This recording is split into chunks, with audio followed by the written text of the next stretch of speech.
HMPV virus, human meta pneumo virus. இது நார்மலாக சளி காய்ச்சலை உண்டாக்குது. சளி காய்ச்சல் எதனால வருது? இந்த வைரஸ்னால தான் வருதுன்னு சொல்லிட்டு யாரும் பயந்துடாதீங்க.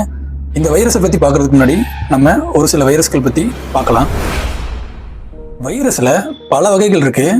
அதில் அடினோ வைரஸ், ரைனோ வைரஸ், பேரிகோ வைரஸ், பேரா influenza virus, meta pneumo virus, இந்த மாதிரி பல வகைகள் இருக்குது.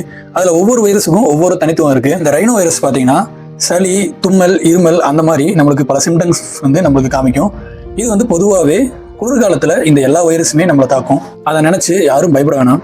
அடினோ வைரஸ் நம்ம ஆல்ரெடி கேள்விப்பட்டது தான். மெட்ராசைங்கிற ஐ இன்ஃபெக்ஷனை உருவாக்குற வைரஸ் தான் அடினோ வைரஸ்.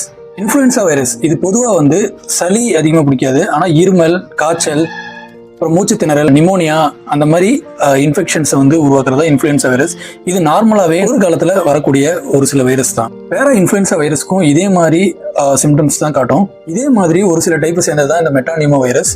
இந்த மெட்டானிமோ வைரஸ் நார்மலாகவே சளி, காய்ச்சலை உருவாக்கும்.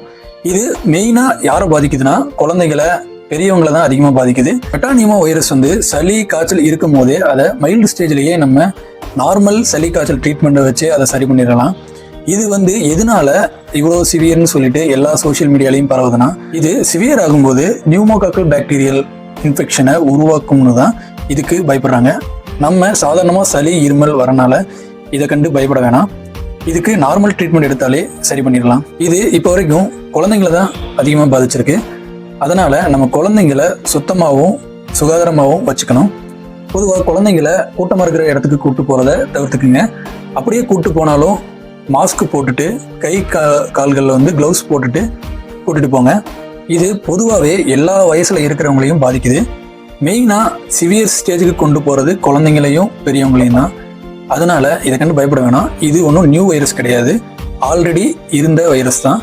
இதுக்கான நியூ ட்ரீட்மெண்ட்டு கிடையாது. ஆல்ரெடி இருக்கிற ட்ரீட்மெண்ட்டை வச்சு இதை சரி பண்ணலாம்னு சொல்கிறாங்க.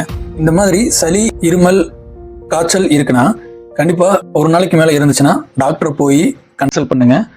அவங்க சிவியராக இருந்தால் PCR டெஸ்ட்டு அப்படிங்கிற ஒரு டெஸ்ட் எடுத்து அது என்ன வைரஸ்ன்னு கண்டுபிடிப்பாங்க. அதுக்கு முன்னாடி நீங்களே ஒரு அஷ்யூம் பண்ணி இது HMPV தான் இருக்கும் அப்படின்னு சொல்லிட்டு பயப்பட வேணாம். முடிஞ்ச அளவுக்கு ஹெல்த்தியான உணவுகளை உட்கொள்ளுங்க, நல்லா தூங்குங்க, ஆரோக்கியமாக இருங்க. வாழ்க்கை கண்டிப்பாக நல்லாயிருக்கும். நன்றி.